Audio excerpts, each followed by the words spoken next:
Hello, people of YouTube. Rich from PCGamesN here, and I'm joined by Joe Brammer, lead designer on Battalion 1944. Battalion. Battalion. Don't worry, we do it all the time. Battlefield 1992 is the one we get, like that one. No, Battalion 1944. Excellent, good stuff. It's been a long E3. If you've been reading PCGN, you've probably seen our coverage on Battalion before, but like just for anyone who's not familiar, give us like a real quick rundown of what you're about. So Battalion 1944 is a World War II competitive skill-based multiplayer shooter. Right. And there's so many names in that, but really Battalion is about going back to kind of the classic era of FPS games with Enemy Territory, Call of Duty 2, Quake, all these amazing FPS games that have kind of become a thing of the past. And I say that because there's so many new gamers now, there's so many more gamers now than there were before. They haven't experienced these games. And you look at new games today and they play totally differently to the way those games used to play. And Battalion's about finding some of the simplicity and going back to the more skill-focused way of doing things, which can be frustrating for some players, but ultimately for the guys and girls who know what they're talking about, they know that sometimes being more simple and stripping back a lot of it is the best way to go. And that's what Battalion's about. And what really impressed me, like the last time we spoke, was you mentioned how deep into your research on your influences you're going, right? Like sort of going frame by frame to figure out why those old school sort of like post-arena shooters but pre-modern Call of Duty shooters felt like to play. Yeah, we analyzed them for such a long time that we kind of became obsessed with tiny, minute things. Like the Kar 98 is one of the main German rifle, and we put it in the game. We were like, oh, it needs to be a sort of one-to-one movement whenever you lift the gun up. And then we realized that Call of Duty 2, they don't lift the gun up like this. They kind of put the tip up first and then the rest of the gun. And what that meant was instantly you did have a focus point, but you couldn't just quick scope everything you want to see. Right. So there's very, very like subtle things in there that make those games incredible that people don't actually notice. And it took us 100 hours of work and testing to kind of get to that point. So good stuff. That's what we like to hear.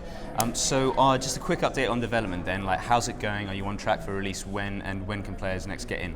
Yeah, I mean, the weird thing is, people keep asking us this, and the weird thing is that like it's going really well and there hasn't really been any problems and everyone loved it, which is weird to say. Like we used to make puzzle games where people just got stuck instantly and we're just kind of like, it's not very good. Like now we're making games that people really want to play. And when we did do our first alpha weekend about 2 weeks ago, the feedback, even from the guys that thought the game had changed direction, were like, oh my God, we see why you did this, it's so good, I love it. And we were so thrilled with everything. And the feedback we were getting was constructive, and the community listened to us and said, be open on our forums, get on Reddit and speak to us. Like my Twitter goes straight to my phone, so I'll just be like walking around, like replying, like reading this information and like logging it, messaging Howard, like we need to do this. And it went so well that we were able to just go away and say, you know what, let's not do another alpha weekend straight away. Let's give it like 5-6 weeks. Okay. We're busy as it is. We're going to E3. We're doing all this stuff. So let's bring them back. They're eager to play. So let's bring them back something really special and take on all the changes we can that they suggested. Let's not just fix a few things. Let's actually apply it and use this community and use these fans for what they're good at, which is playing video games and giving feedback. So, sweet. So sort of like August sort of time or September? I don't want to fix you down to a date or anything. We have a date, but it's not that soon. I mean, for the next alpha or the next chance to get in. For the next alpha, the next chance to get in, I am pushing to get another kind of like open store so that people can buy in. I don't know when that's going to be, but I'm pushing for it because so many people want in, which is great because honestly a lot of people just want to help out, which is awesome. Sure. But there are we have a publisher and we've got to figure it out between us how it works. And honestly, so when we get back, watch this space basically. Pretty much just watch this space, but we're totally doing it. So keep going. All right, cool. So World War II shooter. There is a little bit of an elephant in the room right now because we're at E3 and COD World War II has just been playable on the show floor. We've both had a go. What did you think? I mean, yeah, elephant in the room. Like that elephant's been sitting in the back of our office. It must for be driving 2 you years nuts now. at this point. Yeah, I mean, we knew about it when we announced Battalion. We knew way back then, and we knew about Battlefield 1 as well. So we've never seen these games as a problem because it's a different game. NHL is not the same as the FIFA games because there's 2 goals and you have to put a thing in those goals. It's not. They're just sports games. Right. We're FPS games.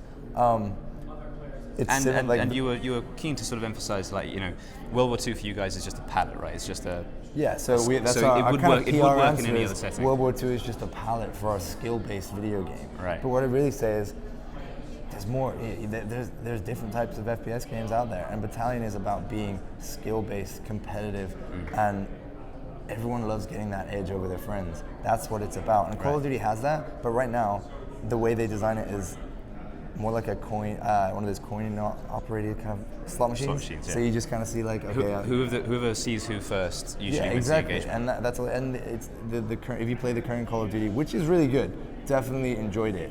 And for a console shooter as well, one of the better ones in the last few years. Mm-hmm. So I'll be playing it. I'll be reordering it on console. I got it on PC as well. I don't know why I did that. But so I'm gonna play on that. But it was really good. But what I would say is that they're still doing all the kind of spray and pray weapons. They're still sticking to all that stuff. I would have liked to have seen some of the one-shot rifles being more useful and more prevalent. But you know, that's that game, and that's what it is. And they do that game very well. I mean, everyone knows that. We have a lot of fans in our community that say, "Oh, Call of Duty sucks. It's a bad game." No way. Like that's one of the better games out there. They know what they're doing. For what it is, for sure. It's a great example. Exactly. Just because you don't like that type of shooter, it doesn't make it a bad game. We looked at it and we were like, oh man, they did that well. One thing I would say about this Call of Duty is they are on top of the world for combining sound and animation in the gunplay, and things that players then actually couldn't ever put their finger on. But after making Battalion, I can say that the way that their animation and their weapons and their sound connects to your hands and the controller, it's incredible. Like we would love to learn from them how they do it.